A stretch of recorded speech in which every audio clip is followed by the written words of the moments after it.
Elections అయిపోక ముందు నిద్రలోకి వెళ్ళారు. ఇప్పటికి నిద్ర లేవాలి. అప్పుడప్పుడు నిద్రలో లేచి కలవరిస్తుంటారు. మొన్న కూడా ఒక మాట చూశారు.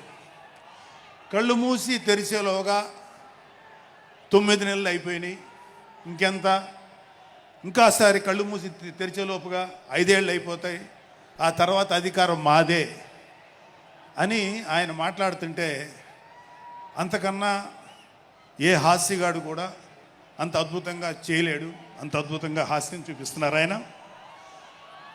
కానీ ఆయనకి నా సలహా ఏంటంటే, సార్ మీరు నిద్రలోనే ఉండండి, అప్పుడప్పుడు కలవరించండి, తప్పులేదు. ఇంకొక 20-30 ఏళ్ల తర్వాత మీరు కల్లో నుంచి బయటికి రండి, అప్పుడు దాకా మిమ్మల్ని ఎవ్వరూ డిస్టర్బ్ చేయరు. ఇది నాకు మనస్ఫూర్తిగా నేను మీకు ఇచ్చే సలహా. మీరు 20 ఏళ్ల తర్వాత మేలుకోండి, ఆ తర్వాత మీ ఇష్టం. మేమైతే 20 ఏళ్ల దాకా మిమ్మల్ని హ్యాపీగా పడుకోమనే సలహా ఇస్తున్నాం. సో ఆంధ్రప్రదేశ్లో పవన్ కళ్యాణ్ గారి యొక్క చొరవతోటి ఏర్పాడైనటువంటి ఈ కూటమి ప్రభుత్వం ఎన్ని చోట్ల ఎంత పెద్ద సక్సెస్ అయిందో, ఎంత 164 సీట్లు సాధించే దిశగా ఆయన ఎంత కష్టపడ్డారో మనందరికీ తెలుసు.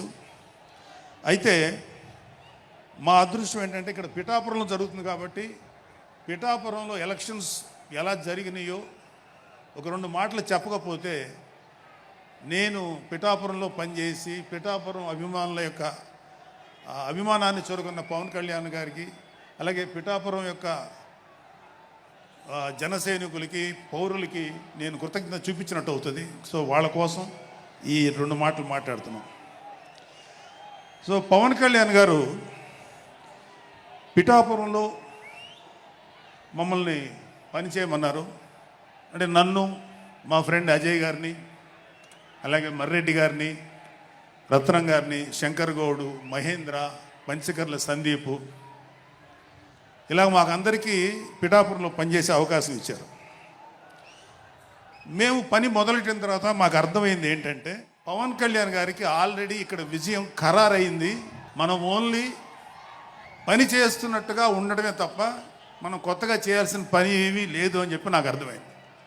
నాకే కాదు మా అందరికీ అర్థమైంది. సో మేము దీన్ని ఎంత గొప్ప అదృష్టంగా తీసుకుంటున్నామంటే, పవన్ కళ్యాణ్ గారు మీరు పని చేసేటువంటి మేము ఇక్కడ ఏదో పని చేసాం అనే తృప్తి మాకు ఇవ్వటం కోసం ఆయన మమ్మల్ని అపాయింట్ చేశారు తప్ప ఆయన గెలుస్తారన్నది, ఆయన అఖండ విజయం సాధిస్తారని ఆయనకు ముందే తెలుసు. కానీ ఆ సాటిస్ఫాక్షన్ మాకు ఇవ్వటం కోసం మాకు ఈ అవకాశం ఇచ్చారు. అయితే అది మా అదృష్టంగానే ఫీల్ అవుతున్నాం. చంద్రుడికో నూలు పోగులాగా ఆయన పడిన కష్టానికి ఒక చిన్న పని చేసామనే తృప్తి అయితే మాత్రం మాకు నిజంగానే ఉంది. అయితే ఇక్కడ పిఠాపురంలో పవన్ కళ్యాణ్ గారు అఖండ విజయం సాధించడానికి 2 ఫ్యాక్టర్స్, 2 ఇంపార్టెంట్ ఫ్యాక్టర్స్. ఒకటి మన ప్రెసిడెంట్ జనసేనాని పవన్ కళ్యాణ్ గారు అయితే, రెండో ఫ్యాక్టర్, నాట్ వ్యక్తి, ఫ్యాక్టర్ పిఠాపురం జనసైనికులు, పిఠాపురం పౌరులు, పిఠాపురం ఓటర్స్. వీళ్ళిద్దరూ లేకపోతే మేము ఏమి చేసినా ఏం ఉపయోగం లేదు. సో మాలో ఇంకెవరైనా సరే పవన్ కళ్యాణ్ గారి విజయానికి నేనే దోహదపడ్డాను అని ఎవరన్నా అనుకుంటే అది వారి కర్మ, అంతకంటే ఏం చేయలేం. సో ఇక్కడ మన ప్రెసిడెంట్ పవన్ కళ్యాణ్ గారికి ఆయన గురించి చెప్పడానికి ఒక ఇంపార్టెంట్ విషయం చెప్పాలి. అది ఏంటంటే, మొన్న ఈ మధ్యన మా అమ్మగారితో మాట్లాడుతున్నప్పుడు మా కళ్యాణ్ బాబు గురించి ఒక మాట వచ్చింది. యాక్చువల్గా ఇక్కడ నేను ఒక అన్నగా మాట్లాడకూడదు, కానీ నేను ఒక పార్టీ జనరల్ సెక్రటరీగా మాట్లాడాల్సి వచ్చినా కూడా ఒక అన్నగా ఈ ఒక్క విషయం నేను చొరవ తీసుకుని మాట్లాడాలి. సో మా అమ్మని అడిగాను. అంటే ఆవిడ నాతో చాలా ఫ్రెండ్లీగా ఉంటుంది. ఆవిడని అడిగా, ఏదో మాటల్లో వచ్చింది,